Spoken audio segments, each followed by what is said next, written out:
আউযুবিল্লাহি মিনাশ শাইতানির রাজিম বিসমিল্লাহির রহমানির রহিম। তো দেখো এখানে র ম্যাটেরিয়াল প্রথম হিসাব করলাম, একটা উদাহরণ দিলাম। তাহলে এটাকে আমরা কনভার্সন পিরিয়ড দিয়ে ভাগ করব। দেখো সিপি জিজ্ঞেস করছিল, এটা কনভার্সন পিরিয়ড। এবার ভাগ হচ্ছে টোটাল টাইম। টাইমটা কনভার্সন পিরিয়ড থাকতে পারে daily basis, weekly basis, monthly basis. যদি মান্থলি বলা হয়, এক বছরে কয় মাস? 12 মাস দিয়ে ভাগ করে, ধরো এক মাসের গো ডাউনে আছে মাল, তাহলে এক মাস দিয়ে গুণ করবো, তাহলে এক মাসে কয়টা কাজ আমরা পেয়ে যাবো, ঠিক না? যদি বলা হয় এখানে সাপ্তাহিক, তাহলে উইকলি বেসিস বলবো, 52 সপ্তাহে ভাগ করবো, বলো যে 3 সপ্তাহের মাল আমাদের গোডাউনে পড়ে থাকে, 3 দিয়ে গুণ করবো। ইয়েস। যদি বলা হয় 30 দিনের মাল গোডাউনে পড়ে থাকে, তো ডেইলি বেসিস 360 দিয়ে ভাগ করে 30 দিন দিয়ে গুণ করবো, 30 দিনের মাল চলে আসবে না? এই বেসিস আমাদের তিনটা, কনভার্সন পিরিয়ড 3 রকম। যদি ডেইলি বলে 360 দিয়ে ভাগ করতে হয়, মান্থলি বললে 12 দিয়ে ভাগ করতে হয়, উইকলি বললে 52 দিয়ে ভাগ করতে হয়। ঠিক, এদের অঙ্ক আমরা পাবো সামনে, দেখি। এই আছে ক্যালকুলেশনের সিস্টেম। এখন এটা ক্যালকুলেশন করে মনিকা, এখানে আমরা যোগ করব টোটাল অ্যাসেট। হ্যাঁ, টোটাল অ্যাসেট থেকে এবার আমরা লায়াবিলিটি গুলো এরকম ভাবে হিসাব করে নেব, লায়াবিলিটি গুলো বাদ দিয়ে দেব। অ্যাসেট থেকে লায়াবিলিটি বাদ দিলে যেটা থাকবে ওইটাই হলো আমাদের ওয়ার্কিং ক্যাপিটাল। এই ওয়ার্কিং ক্যাপিটাল আবার কন্টিনজেন্সি বলে, অনেক সময় বলে কি যে 10% কন্টিনজেন্সি। তো যে কয় টাকা ওয়ার্কিং ক্যাপিটাল হয়েছে ওটার উপরে 10% গুণ করে দেওয়া হবে, ওর সাথে প্লাস করে দেবো। যদি বলে কন্টিনজেন্সি, প্রত্যাশিত, ওটা বলে যে প্রত্যাশিত আনুমানিক একটা ক্যাশ হাতে হয়তো আসে থাকতেও পারে, এটা আর কি কন্টিনজেন্সি বলা হয়। তো আসি আমরা অঙ্কে দেখি। একটা অঙ্ক কি করাইছিলাম এর আগের দিন? 1-2 করেছিলাম। তাহলে আমরা 3 করি। 3টা খুব গুরুত্বপূর্ণ একটা অঙ্ক, আর এটা শিখলে মনিকাও বুঝতে পারবে প্রথম থেকেই, কিন্তু এটা দেখবো যে ক্লিয়ার হয়ে যাবে। দেখো অঙ্কটা কি বলা হচ্ছে। আচ্ছা, ওদের শেয়ার করেছি তো, সবাই কি স্ক্রিনটা দেখতে পাচ্ছে? ওকে। 3 নম্বর প্রবলেম 2011 সালে আসছিল এটা। বৃষ্টি limited company provide the following particulars to determine the requirement amount of working capital. র ম্যাটেরিয়াল 8 টাকা, ডাইরেক্ট লেবার 3 টাকা, ভেরিয়েবল ওভারহেড 6 টাকা, টোটাল কস্ট 17 টাকা, প্রফিট 3 টাকা, সেলিং প্রাইস পার ইউনিট 20 টাকা। অ্যাডিশনাল ইনফরমেশনের ভিতরে কি বলা হচ্ছে? র material in stock on average 1 month. গল্প একটা র ম্যাটেরিয়াল গোডাউনে অবস্থান করে 1 মাস। তাহলে মান্থলি বেসিস বলেছে না এখানে, 12 মাস দেওয়া দিয়ে 1 মাস গুণ করব। আচ্ছা, ম্যাটেরিয়াল আর in process on average half month, এটাও মান্থলি বেসিস। এখন ওয়ার্কিং প্রসেস মানে চলতি কার্য কত মাস থাকে? 15 দিন। কিন্তু 15 দিন বললো না, বললো হাফ মাস। 12 মাস ভাগ দিয়ে 0.5 দিয়ে গুণ করবা, হাফ মাস। এবার বলছে finish goods in stock on average 1 month. Finish goods গোডাউনে অবস্থান করে বিক্রয় করবে 1 মাস, 12 দিয়ে ভাগ দিয়ে 1 মাস দেখুন। Credit allow by supplier is 1 month. পাওনাদাররা কতদিন পর পর টাকা পাবে? পাওনাদারদেরকে আমরা টাকা দিই 1 মাস পর। ক্রেডিটর্স পাওনাদার account to bill. Credit allow to debtors 2 month. দেনাদার কত মাস পরে টাকা দেয়? 2 মাস। সুতরাং 2 মাসের বিক্রয়ের পরিমাণ টাকা দেনাদারের কাছে পড়ে আছে। তাহলে আমাদের একটা সম্পদ, দেনাদার একটা সম্পদ, পাওনাদার একটা দায়। Lag in payment of wages is 1.5 weeks. Lag মানে দেরি করে দেওয়া। মজুরি আমরা দেরি করে দিই 1.5 সপ্তাহ পর পর। এটা কি উইকলি বেসিস? তাহলে 52 সপ্তাহ দিয়ে ভাগ 1.5 সপ্তাহ দিয়ে গুণ।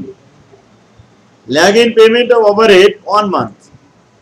ওভারহেড কয় মাস বকেয়া? 1 মাসে কয় সপ্তাহ হয়? 4 সপ্তাহ। 1 বছরে 52 সপ্তাহ, 1 মাসে 4 সপ্তাহ। বসে 1/4 of the output is sold against the cash। আমরা যা বিক্রি করি তার 4 ভাগের 1 ভাগ নগদে বিক্রি হয়ে যায়, আর দেনাদার থাকে 3 ভাগ। যখন আমরা ডেবিটের হিসাব করব তখন এটা কাজে লাগবে। আমরা দেনাদার দেখাবো 4 ভাগের 3 ভাগ। তাহলে এই যে 4 ভাগের 1 ভাগ ক্যাশে আদায় হলো, এটা কি হবে? এটা আমাদের হিসাব রাখার দরকার নেই, এটা ক্যাশ ইন হ্যান্ড নামে এক জায়গায় থাকবে, ওখানে এটা চলে গেছে অলরেডি। আমাদের শুধু বকেয়া হিসাবটা রাখতে হবে 4/3 হ্যাঁ। Cash in hand and bank is expected to be 2500 টাকা। আশা করা হচ্ছে এই মুহূর্তে ক্যাশ হাতে যা আছে আর ব্যাংকে যা আছে সব মিলে 2500 টাকা, এটাই সম্পদ ক্যাশ ইন হ্যান্ড। ওই যে ক্যাশে বিক্রি করলাম যেটা, ওটা কিন্তু এর মধ্যেই আছে, 2500 এর মধ্যেই আছে, এজন্য আলাদা কিছু লেখা লাগবে না। Level of activity 1,04,000 unit of production পার অ্যানাম। বাৎসরিক ওই কোম্পানির প্রোডাকশন 1,04,000 ইউনিট। যতগুলো ওয়ার্কিং করব সব জায়গায় 1,04,000 ব্যবহার করতে হবে।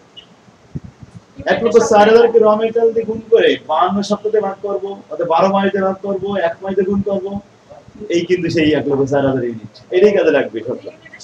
হ্যাঁ, ইউনিটের সংখ্যা, ওই যে সূত্রের মধ্যে ইউনিট যেটা। Yes, you may assuming that production is carried on evenly throughout the year, এটা কন্টিনিউ সারা বছর কিন্তু প্রসেসিং থাকে, ওয়ার্কিংটা কোনো সময় বন্ধ থাকে না, প্রোডাকশন বন্ধ থাকে না, ক্যারি আউট চলতেই থাকে। এন্ড ওয়েজেস এন্ড ওভারহেড বসে, এবং ওয়েজেস এবং ওভারহেড মজুরি এবং উপরিব্যয়গুলো একবার সিমিলারলি, এদের হিসাবটা করবে সেম ভাবে, সিমিলারলি হবে। ওয়েজেস যদি তুমি মান্থলি বেসিস করো, ওভারহেড মান্থলি করবা। ওয়েজেস যদি তুমি উইকলি বেসিস করো, ওভারহেডটা উইকলি বেসিস করবা। এখানে ওয়েজেস ছিল 1.5 সপ্তাহ, ওই এই যে, তাই না? ওভারহেড কি ছিল অনিকা? 1 মান্থ। তাহলে ওইটা করলাম উইকলি, এটাকে মান্থলি করতে যাবে। বসে যে ওয়েজেস এবং ওভারহেড সিমিলার বলেছে না, তাহলে দুটোই আমাদের উইকলি বানাই নিতে হবে, দুটোই উইকলি বানাতে হবে। ওইটা যেমন 1.5 সপ্তাহ, এখানে 1 মাস বলেছে, এটাকে আমরা 4 সপ্তাহ বানাই, ঠিক আছে না? 1 মাসকে ওভারহেডকে 4 সপ্তাহ বানাই। এইজন্য আমি ওখানে একবার টাচ দিয়ে আসছিলাম, 1 মাস সমান কয় মাস, কয় সপ্তাহ? 4 সপ্তাহ। এখন আমরা অঙ্কটা শুরু করব। এত সময় প্রশ্ন পড়লাম, তাই না? দেখো, আমাদের তাহলে প্রথমেই ওয়ার্কিং করার জন্য, ক্যালকুলেশন করার জন্য এটা শর্ট তৈরি করতে হবে। এই ফরম্যাটটা যেহেতু টাকাটা দেয়া নেই, আগে দিনকে তাহলে যেগুলো করেছে টাকা দেয়া ছিল, এখানে কিন্তু টাকা দেয়া নেই, ক্যালকুলেশন করে নিতে হবে। প্রথমে কারেন্ট অ্যাসেট লিখলাম। কারেন্ট অ্যাসেটের ভিতরে ওই যে raw material, working process, finished goods, debtors, cash in hand, প্রত্যেকটা অঙ্কে এই কয়লাই থাকবে। তাহলে দেখো, প্রথমে র ম্যাটেরিয়াল 1,04,000 ইউনিট, মনিকা এই যে 1,04,000। রেটটা কত দেখেছি আমরা এখানে? র ম্যাটেরিয়ালের রেট 8 টাকা দিয়ে গুণ করলাম, 12 মাস দিয়ে ভাগ করে 1 মাস দিয়ে গুণ করলাম। তাহলে র ম্যাটেরিয়াল এখন এই মুহূর্তে গোডাউনে কত আছে?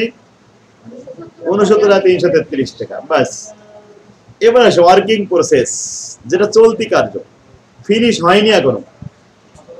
এখন একটা র ম্যাটেরিয়াল, 8 টাকার র ম্যাটেরিয়াল যদি মনে করো একটা গার্মেন্টস ফ্যাক্টরিতে যায়, সেখানে কি কাপড় না, ওদের ফেব্রিক্সটা ওদের র ম্যাটেরিয়াল, ফেব্রিক্স দিয়েই তো জামা কাপড় তৈরি করে। এটা তো বাইরে থেকে কিনে নিয়ে আসে, এটার দাম 8 টাকা মনে করো।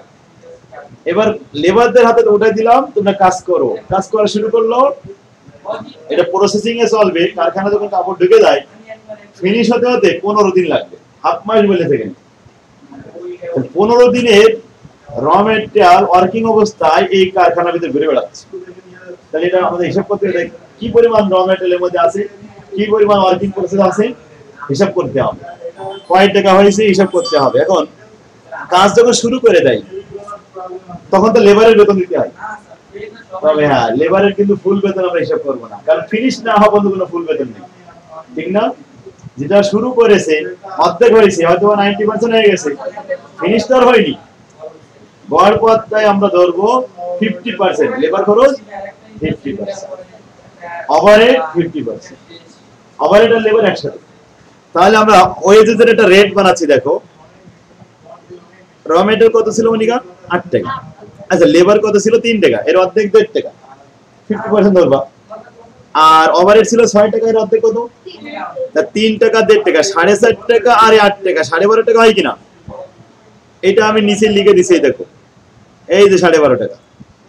তাহলে ওয়ার্কিং প্রসেস কত রেট হবে এখন 12.5 টাকা দিয়ে গুণ করতে হবে আর 12 মাইতে ভাগ হাফ মাইতে গুণ ক্লিয়ার বাস হয়ে গেল ফিনিশ হয়ে গেছে ফিনিশ গুডস বলছে 1 মান্থ কয় মাস এখন ফিনিশ গুডস এর রেট কত বলতে পারবে কেউ ফিনিশ গুডস এর রেট কত সঞ্জিদা 17 টাকা ফিনিশ হয়ে গেছে না তাহলে কয় টাকা খরচ হয়েছে মনিকা এই 8 টাকা 3 টাকা আর এই 6 টাকা কত হয় 17 টাকা তার মানে টোটাল কস্ট হলো ফিনিশ কস্টের রেট এই ফিনিশ গুডস এর রেট হলো টোটাল কস্ট কারণ ফিনিশ তো হয়ে গেছে তো টোটাল কস্টের মধ্যে ইনক্লুড হয়ে গেছে তাহলে আমরা 1,04,000 ইউনিটের সাথে 17 টাকা গুণ করিলাম 12 মাস দিয়ে ভাগ করিলাম 1 মাস দিয়ে গুণ করে বাস ক্যালকুলেশন করে ফেললাম আচ্ছা ডেবিটরস দেনাদার বিক্রয় করলে দেনাদার সৃষ্টি হয় ঠিক কি না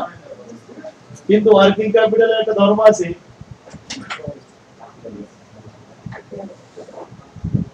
ওয়ার্কিং ক্যাপিটালের ভিতরে কখনো প্রফিট থাকতে পারবে না সেলিং প্রাইস কত দেখলাম মনিকা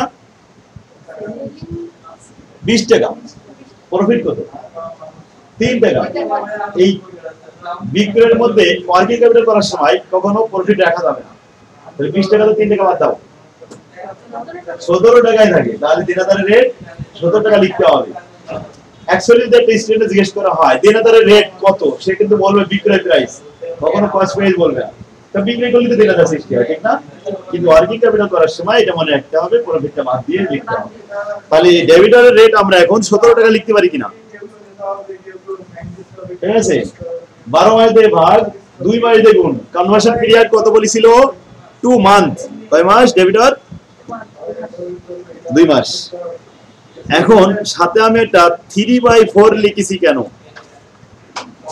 1/4 এগেইনস্ট দা ক্যাশ লেখা ছিল তাহলে 3/4 এগেইনস্ট দা 1 ক্রেডিট 3/4 বাকিতে না হলে কি দেনাদার হয় 4 ভাগে 3 ভাগ হচ্ছে বাকি হ্যাঁ তাই 4 ভাগে 3 ভাগ আমাদেরকে লিখতে হবে ঠিক না বাস ওকে যদি এটা না বলতো 1/4 তাহলে কিন্তু এসব ঝামেলা করা লাগবে না ডাইরেক্ট 2 তে গুণ করে যা আসতো এটাই আমাদের आंसर হতো এখন ক্যাশ ইন হ্যান্ড কত ছিল মনিকা 2500 সরাসরি লেখা ছিল বাস অ্যাসেট সব মিলায়ে 4,94,333 বুঝতে পারছি আমরা সবাই বুঝতে পারছে এবার লাইবিলিটি ক্রেডিটরস 1 মান্থ বলেছে আচ্ছা ক্রেডিটরের রেট কোনটা ধরতে হয় লেবারের রেট না ওভারহেডের রেট নাকি র মেটেরিয়ালের রেট কোনটা এখান থেকে রেট দেখবা কোনটা ধরতে হয় ক্রেডিটর দেখি পারে কিনা কেউ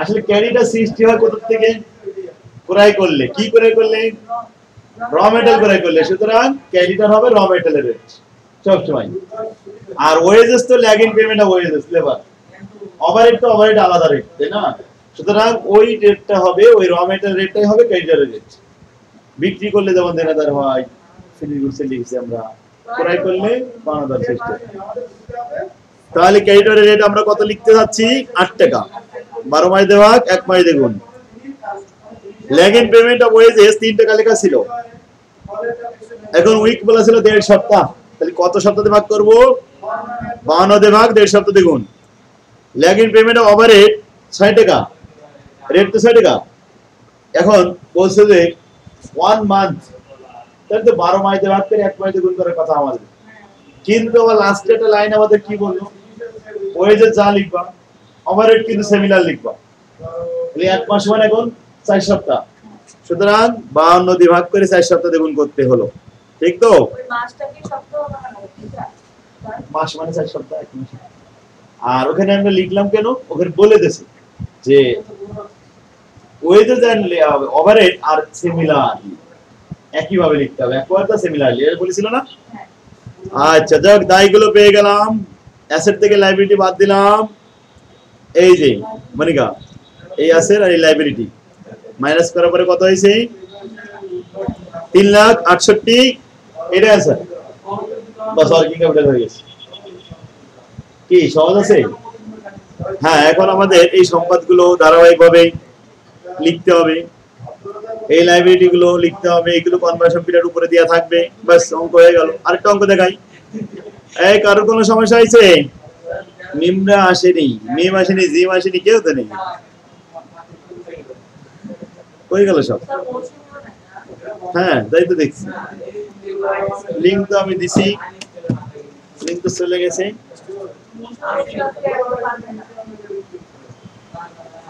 আরিফার কল দিছিলে? আরিফও আসে না। তোমাদের অনু আজকে ক্লাস করতে চাইছিল অনলাইনে, তাহলে জয়েন করো লিখে দিছিলাম, জয়েন করি। হ্যাঁ আমি বলছিলাম তো গ্রুপে ইয়ে দিব, বলছে হ্যাঁ অনলাইনে ইয়ে হবো, সরাসরি যেতে পারবো না, সরাসরি গেলি শ্বশুরবাড়ির সমস্যা, ভাষণ সমস্যা করবো,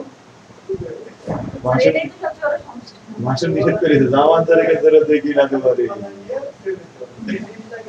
ওর ভাষণ তো সরল স্যার। হ্যাঁ তাই তো, তাহলে তো তোমার শ্বশুরবাড়িতে আচ্ছা জায়গা বন্ধ, এই জন্য ভয়তে আসতে পারে না। আল্লাহ দেখো আরেকটা অঙ্ক দেখাই মনিকা, দেখো from the following data related to Purvasal Limited, এখানে আমরা দেখছি determine the statement of showing the working capital requirement বলছে কত হাজার ইউনিট, দেখো তো অ্যাক্টিভিটিটা, লেভেল অফ অ্যাক্টিভিটি 5200, র মেটেরিয়াল 80 টাকা, লেবার 20 টাকা, ওভারহেড 60 টাকা, মোট খরচ 160 টাকা, প্রফিট 40, সেল প্রাইস 200। হবে সুন্দর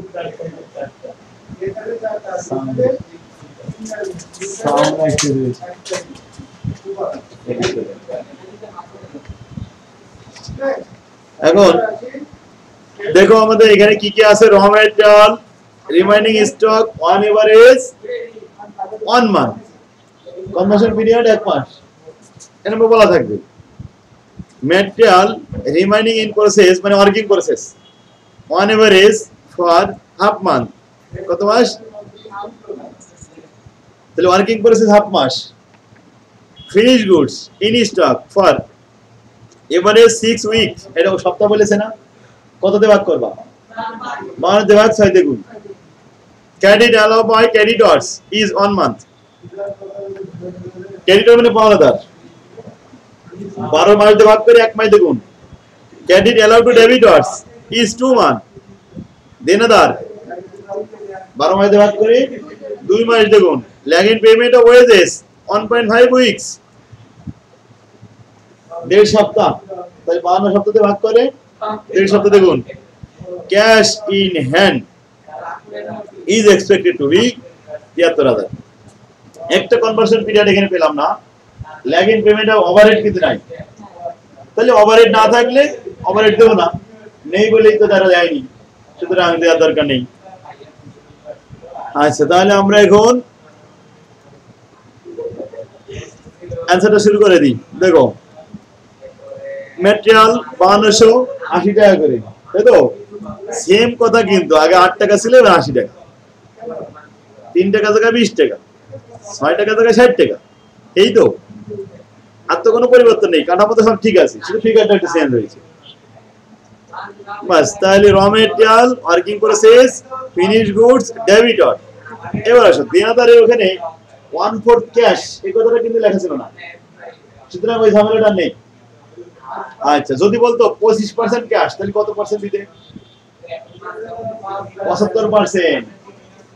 ধরো 25% যদি ক্যাশে হয়, বাকি 75% তাহলে হবে বাকি দেয়, সেই বাকিটা আমরা নেব।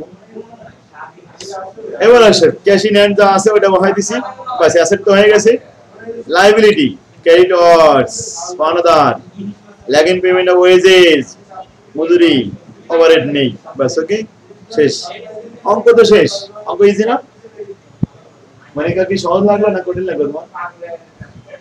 মানে কি মোটামুটি হিসাবে দেখেছি, মনে করে যে জীবনে একটা অঙ্ক শিখেছি, এই যে অঙ্ক শিখে ফেলেছি, আর এই বলবো না। হ্যাঁ এটা কোন অধ্যায় পড়াচ্ছে?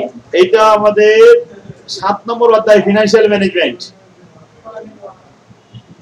স্যার আজকেও ফিনান্সিয়াল ম্যানেজমেন্ট করাচ্ছে। ফিনান্সিয়াল ম্যানেজমেন্ট তো প্রথমে হয়, এরপরে আমরা কস্ট অ্যাকাউন্টিং করি। ও আচ্ছা sir, advance accounting? Advance accounting তো আমরা ইমিডিয়েটলি শেষ করলাম, আবার শুরু করব। অ্যাডভান্স অ্যাকাউন্টিং কয়েকদিন পরে শুরু করব, সপ্তাহখানেক যাক। আমার তো স্যার অ্যাডভান্স অ্যাকাউন্টিংটা খুব ও জরুরি। হ্যাঁ হ্যাঁ, আপনি তো লাস্টে জয়েন করলেন তাই না সঞ্জিদা? জি স্যার। ও ব্রাহ্মণবাড়িয়া, বিবাড়িয়া, দুর্দান্ত লোক সঞ্জিদা, শুধু মারামারি করে। তাহলে আপনার এক সপ্তাহ একটু রেস্ট নিতে পারবেন? জি আচ্ছা স্যার, আপনি যে এক সপ্তাহ আপনার রেস্ট দেওয়া হলো, পরে আবার কিন্তু মারামারি শুরু হবে। আচ্ছা ঠিক আছে। আর ওই যে ওই আমি জানাই দেবো কখন শুরু হয়েছে। হ্যাঁ, অ্যাডভান্সটা আবার শুরু হবে। ওকে, জি স্যার। ওই কই গেল? দেখো 5 নম্বর অঙ্কটা, 1,04,000 unit level of activity surveying material 16 টাকা, 8 টাকা ছিল, এখন 16 টাকা। এটা আসছে দুইবার, 13 সাল আর 15 সাল। আচ্ছা, সব এই কনভার্সন পিরিয়ডটা কত ইজিটা কত? হ্যাঁ, এরকম দিলে তো অঙ্ক করতে সুবিধা। তাহলে প্যাসেজ পড়ে খোঁজা লাগে না, প্যারাগ্রাফ প্যাসেজ থাকলে আবার বানান করে করে লেখা থাকে। 4 উইক 3 উইক দেখাচ্ছে, ওগুলো অনেকে আবার বোঝে না, পড়ে মাথায় কাজ করে না। পরীক্ষার হলে তো মাথা এর কাজ করে কম। এরকম থাকলে আবার সুবিধা হয়েছে, সার্ভারে আবার সংখ্যা দেওয়া রয়েছে 2 উইকস। তাহলে এই অঙ্কটা খুব মজার অঙ্ক, পারবে?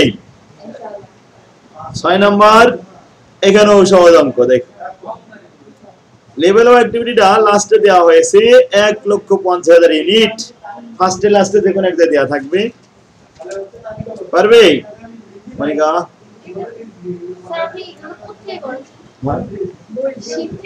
এগুলো সব বই, এগুলো হ্যান্ড নোট, ওই যে ওর কাছে বই।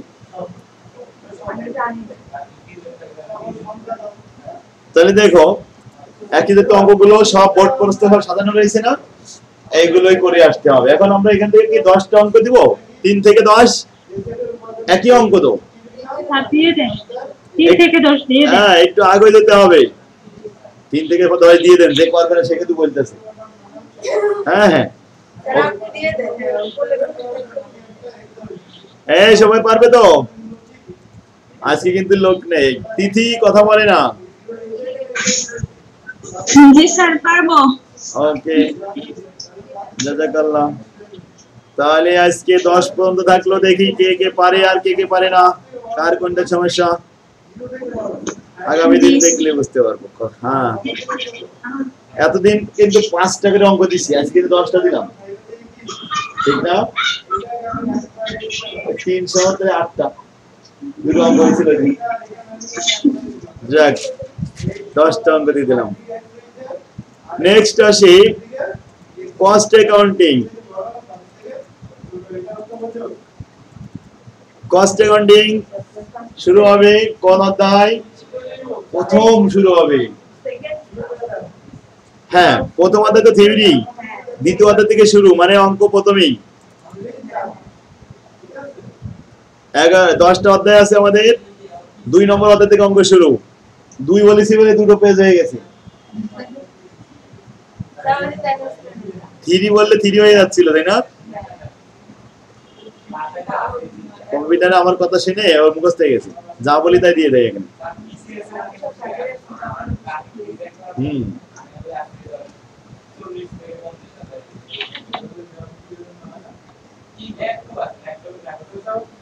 কস্ট, ব্যয় ধারণা। ব্যয় ধারণা আমরা শিখছিলাম, কত নাম্বার অধ্যায়? এটা কস্ট অ্যাকাউন্টিং দ্বিতীয় অধ্যায়। এখানে আমাদের কয় ধরনের অঙ্ক শিখতে হবে? 4 ধরনের অঙ্ক শিখতে হবে। প্রথমে জেনারেল, সাধারণ কিছু নরমাল অঙ্ক, তারপরে মিসিং অ্যামাউন্ট, কিছু মিসিং ফ্রিকোয়েন্সি থাকবে, ফিলিং দ্য গ্যাপ, গ্যাপ পূরণ করতে হবে।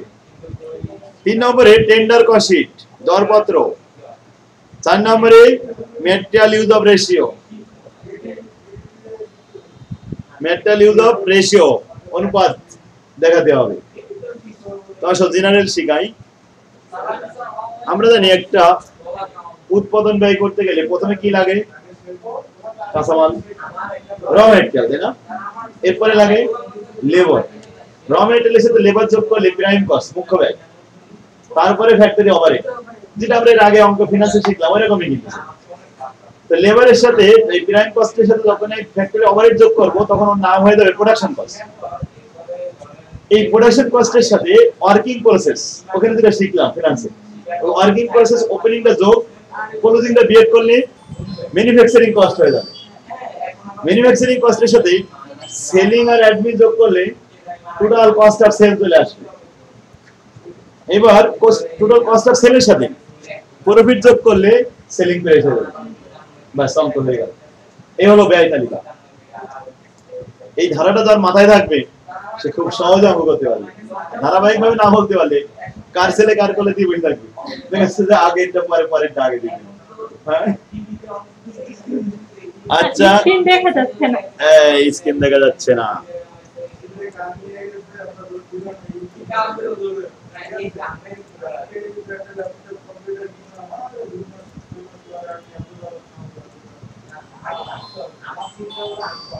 এই দেখা যায়? জি স্যার, এখন দেখা যাচ্ছে। আসসালামু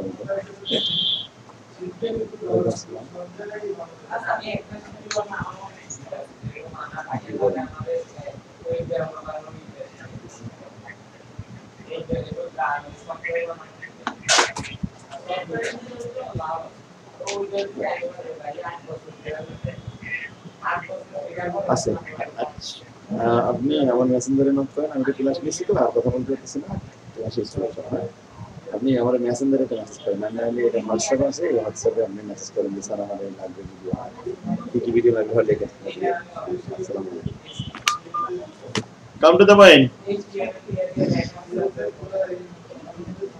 দেখো মনিকা, একটা অঙ্ক দেখাচ্ছি। From the following information prepare a cost sheet. তোমার একটা কস্ট শিট তৈরি করতে হবে। এটা 14 সাল এবং 16 সাল দুইবার আসছে। প্রথমে ডাইরেক্ট ম্যাটেরিয়াল 1 লাখ, লেবার বলছে 80% অফ ম্যাটেরিয়াল।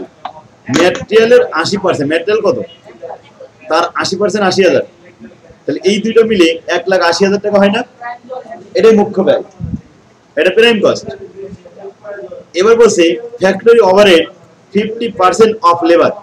লেবার এই মাত্র যে 80,000 বের করলাম, ওই 80,000 এর 50% কত হয়? তাহলে 40,000 যোগ করলে প্রোডাকশন কস্ট। এখানে ওয়ার্কিং প্রসেস নাই, তাহলে আমাদের যোগ করার দরকার নেই। ওয়ার্কিং প্রসেস থাকলে আমরা যোগ করতাম, তাই না? আর সেবার বলছে অফিস অন কস্ট। এই অফিস মানে কিন্তু admin, admin and office. 75% of factory overhead. Factory overhead এই যে মাত্র বেরোলো কত? 40,000। এর 75% 30,000 হয়, ঠিক কি না? এরপর আবার বলছে selling on cost 50% of office. Office হলো মাত্র 30,000, তার 50% কত হবে? 15,000। তাই সেলিং আর অফিস মিলে টোটাল অপারেটিং, অপারেটিং কত হলো? 45,000। যাক, এটা হচ্ছে আমাদের কস্ট অফ প্রোডাকশনের সাথে অ্যাডমিন সেলিং যোগ করলাম, total cost of sale. Cost of sale বেড়ে গেল 2,65,000। এরপরে বলছে প্রফিট কত পার্সেন্ট মনিকা? এখন 25%। হ্যাঁ, on sale, of sale, on cost, of cost.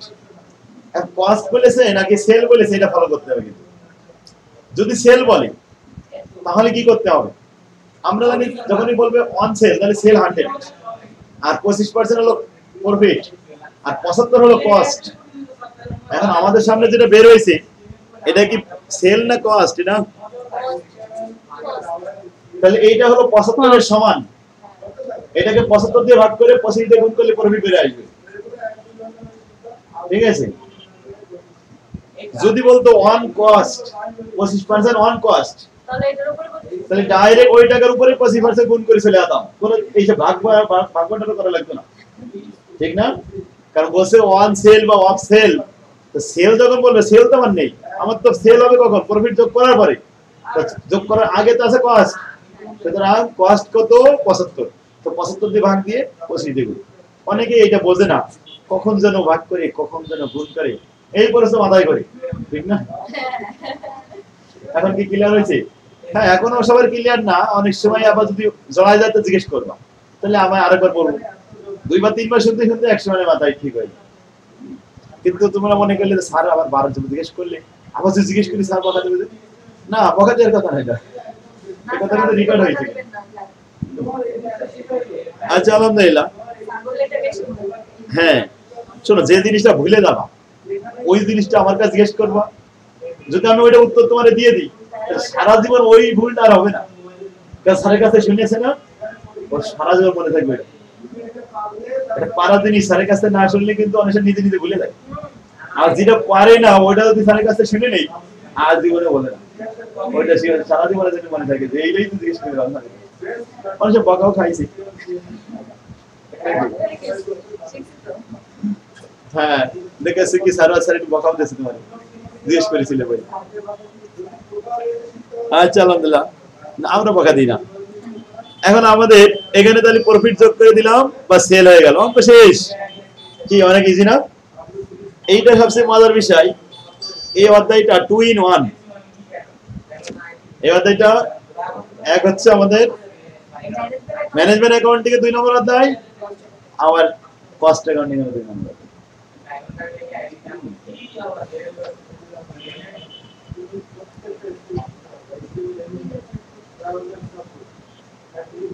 এখন আসে আরেকটা, তাহলে এই অধ্যায়টা ভালো করে শিখলে আমাদের দুটো হয়ে যাচ্ছে, কিন্তু ম্যানেজমেন্ট অ্যাকাউন্টিং হয়ে যাচ্ছে। 2 নম্বর অঙ্কটা একই অঙ্ক, ম্যাটেরিয়াল 1,20,000, ওখানে 1 লক্ষ জায়গায় এখানে 1,20,000, লেবার 70%, ওখানে বলেছিল 80%, ফ্যাক্টরি ওভারহেড 40, 70, 40, এবার 20% অন সেল না অন কস্ট, আবার সেল বলেছে তাই না, 80 দিয়ে ভাগ 20 দেখুন। 3 নম্বর অঙ্কে আসি, ম্যাটেরিয়াল একই অঙ্ক, শুধু ফিগারটা চেঞ্জ, তাহলে এইগুলো সব বোর্ডে আসছে, একই জাতীয় অঙ্কগুলো আমি এক জায়গায় করে দিছি যাতে মনে রাখতে পারে, যে এই ধরনের অঙ্ক সিয়ারা দেখলেই যেন চিনতে পারে। দেখো 14 সালে এটা আসছে, বলতো এটা ওই অঙ্ক কিনা, কিন্তু একটু সাধারণ সিস্টেমটা একটু ভিন্ন ছিল। এই যে এখানে লিখেছে ম্যাটেরিয়াল, ওই ম্যাটেরিয়ালেরই 80% লেবার, ওইটারই আবার 50%, আবার এখানে লিখেছে এই। হ্যাঁ সহজই তো, এই সহজটা সহজ করেই করতে হবে, কিন্তু তাহলে সহজটা আবার জটিল না হয়ে যায়। তাহলে 4 নম্বর পর্যন্ত শেষ, 5 নম্বরে চলে যাই। The following information has been taken from the accounting record of Korim Company. Sale 72,000 টাকা, marketing expense 3600 টাকা, admin expense 720 টাকা, other expense। এই পর্যন্ত আমাদের ইনকাম স্টেটমেন্টে যাবে, সব বিক্রয়ের সাথে গেছে কিন্তু এগুলো, তাই না? এখন আমরা কস্ট শীট করতে গেলে কিন্তু ওইগুলো লাগবে না, ওগুলো ইনকাম স্টেটমেন্টের কাজ। এবার কস্ট শীটটা নিচে বলছে র মেটেরিয়াল পারচেজ করেছি আমরা 36,000 টাকা, ফ্যাক্টরি ওভারহেড 10,000 টাকা, ডাইরেক্ট লেবার 15,000 টাকা। এবার ব্যালেন্স ইনভেন্টরি, র material inventory opening 8,000, closing 8,500, work in process opening closing আছে, ফিনিশ গুডসের ওপেনিং ক্লোজিং আছে। এখন এই ইনফরমেশন নিয়ে আমরা এইটুক দিয়ে কস্ট শীট বানাবো ধারাবাহিক ভাবে। প্রথমে কি বসার কথা বলো তো, ওপেনিং র মেটেরিয়াল, বলো ওপেনিং র মেটেরিয়াল কত আছে, 8,000, ঠিক, যোগ পারচেজ অফ র মেটেরিয়াল কত আছে, তাহলে এটার সাথে এটা যোগ করব, মাইনাস ক্লোজিং র মেটেরিয়াল, এটা বাদ দিব, বাস হয়ে যাবে র মেটেরিয়াল কনজিউম, ইউজ কনজিউম একই জিনিস। এই র মেটেরিয়াল কনজিউমের সাথে যোগ করতে হয় ডাইরেক্ট লেবার, লেবার কত আছে, বাস হয়ে যাবে আমাদের প্রাইম কস্ট। এর সাথে যোগ করব ফ্যাক্টরি ওভারহেড 10,000, যোগ করলে প্রোডাকশন কস্ট, ম্যানুফ্যাকচারিং কস্ট। এখন এই ওয়ার্ক মানে প্রোডাকশন কস্ট বা ওয়ার্ক কস্ট লিখে এর সাথে কিন্তু ওয়ার্কিং প্রসেস আছে, যোগ করতে হবে ওয়ার্কিং প্রসেস ওপেনিং যোগ ক্লোজিং বিয়োগ, বাস ওকে, ম্যানুফ্যাকচারিং কস্ট বের হবে। এরপরে ফিনিশ গুডস ওপেনিং যোগ ক্লোজিং বিয়োগ, ব্যাস হয়ে যাবে কস্ট অফ গুডস সোল্ড। এখন আমাদের সাইজ ছিল কি দেখো তো, কস্ট অফ গুডস সোল্ড পর্যন্ত সাইজ ছিল। এই যে আমি লাল করে দিলাম যে কয়টা আইটেম, এগুলো কিন্তু সব কস্ট অফ গুডস সোল্ড হয়ে গেছে, ঠিক না? এরপরে আমাদের বসে ইনকাম স্টেটমেন্ট করো। হ্যাঁ, উপরে যে 3-4টি আইটেম রাখছিলাম ওইগুলো কিন্তু income statement.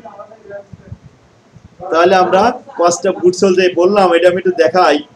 Opening raw material যোগ purchase minus closing raw material, Monika raw material use হয়ে গেল না, এর সাথে লেবার খরচ যোগ করলাম, প্রাইম কস্ট হয়ে গেল। ফ্যাক্টরি ওভারহেড যোগ করলাম, ম্যানুফ্যাকচারিং কস্ট চলে আসলো, ওয়ার্কিং প্রসেস ওপেনিংটা যোগ, ক্লোজিংটা বিয়োগ, কস্ট অফ গুডস ম্যানুফ্যাকচার নাকি? ফিনিশ গুডস ওপেনিং যোগ, ক্লোজিং বিয়োগ, কস্ট অফ গুডস সোল্ড। অঙ্ক শেষ। 2 নাম্বার ইনকাম স্টেটমেন্ট। প্রথমে কি লিখতে হবে? সেল লিখতে হবে। সেল থেকে কস্ট অফ গুডস সোল্ড বাদ দিতে হয়, এইটা দিলে গ্রস প্রফিট হয়। তারপরে বাদ দিতে হয় ওই যে সেলিং অ্যাডমিন আছে, দেখো তাহলে sale 72,000, cost of goods sold 5,300, বাদ দেওয়ার পরে গ্রস প্রফিট। অপারেটিং খরচের মধ্যে মার্কেটিং অ্যাডমিন আছে, বাদ দিলাম, দিলে অপারেটিং ইনকাম। এবার আদার এক্সপেন্স কে বলা হয় নন অপারেটিং। নন অপারেটিং এক্সপেন্স কত? 3,000 বাদ দিলে, দেওয়ার পরে নেট প্রফিট বিফোর ট্যাক্স। ও এই বিফোর ট্যাক্স এর লাগে না, কিন্তু ট্যাক্স নাই বলে বিফোর লিখলাম না, লিখবো না, দরকার নেই। তাহলে অপারেটিং ইনকাম, ওই সরি এই যে নিট 30,000 টা আমরা বাদ দেওয়ার পর আর কিছু লিখিনি, এরপর তো শেষ হয়ে গেছে। আজ ট্যাক্স থাকবে, ট্যাক্স দেখাবো।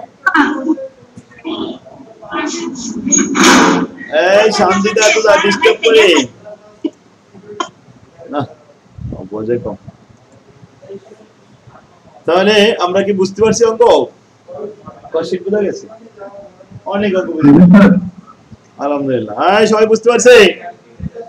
জি স্যার বুঝতে পারছি। এই অঙ্কটাও কিন্তু সেম। উপরে ফিনিশ গুডস, যেমন ওই অঙ্কে ছিল ফিনিশ গুডস লাস্টে, এটা উপরে দেওয়া হয়েছে finish goods opening closing, working process opening closing, material opening closing, বাস। এরপরে আমাদের কস্ট অফ গুডস ম্যানুফ্যাকচার আছে, টোটাল ম্যানুফ্যাকচারিং আছে।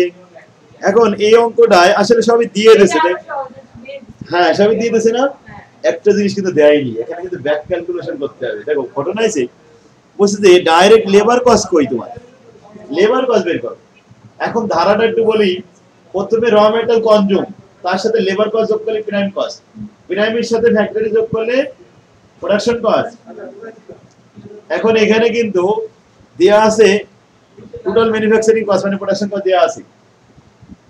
তাই প্রোডাকশন কস্টের থেকে ফ্যাক্টরি বাদ দিলে প্রাইম কস্ট পাওয়া যাবে, প্রাইম কস্টের থেকে র মেটাল কনজিউম বাদ দিলে লেবার পাওয়া যাবে, উল্টা। এটাকে বলে ব্যাক ক্যালকুলেশন, ঠিক আছে? তাই দেখো আমাদের যা যা দেয়া আছে আমরা সেটা লিখলাম। প্রথম ম্যানুফ্যাকচারিং লিখলাম, সেখান থেকে ওভারহেড বাদ দিলাম, ফ্যাক্টরি ওভারহেড বাদ দিলে প্রাইম কস্টে ফিরে আসলাম।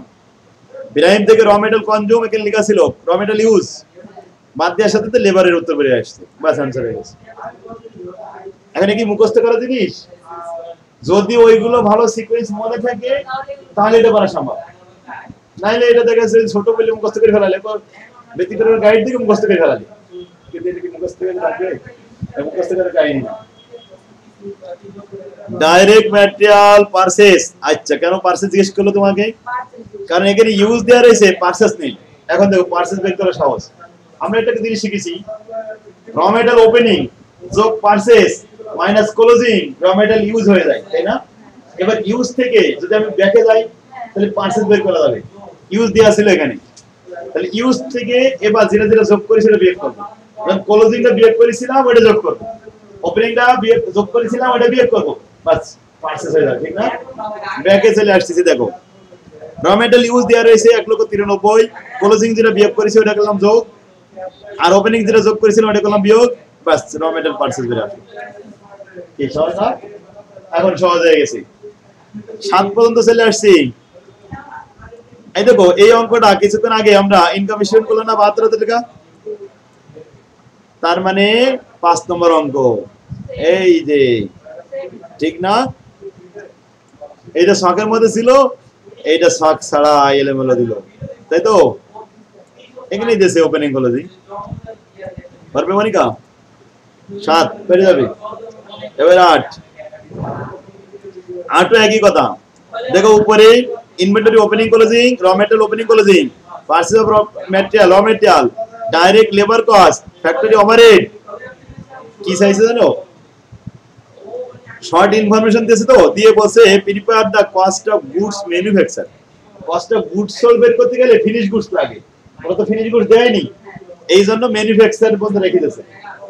কারণ যখন আমি ওয়ার্কিং প্রসেস ওপেনিং যোগ করব আর ক্লোজিং বিয়োগ করব, তখনই ম্যানুফ্যাকচারিংটা চলে আসবে।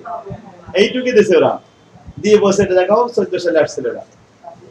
সব ধারাবাহিকভাবে বোর্ড প্রশ্ন সাজানো রয়েছে, এখন শুধু অ্যানসার করলে বাস। ওকে, এই অধ্যায় থেকে দুইটা প্রশ্ন পাবা, সি পার্ট এবং বি পার্ট দুটোই পারবা মনিকা। তো অনেক অঙ্ক শিখে ফেলালে আজকে, তাহলে 10 পর্যন্ত দেখে আসতে পারবা? হ্যাঁ, এই লেডিস এন্ড জেন্টল, 10 পর্যন্ত থাকবে নাকি? ওকে, তাহলে আমরা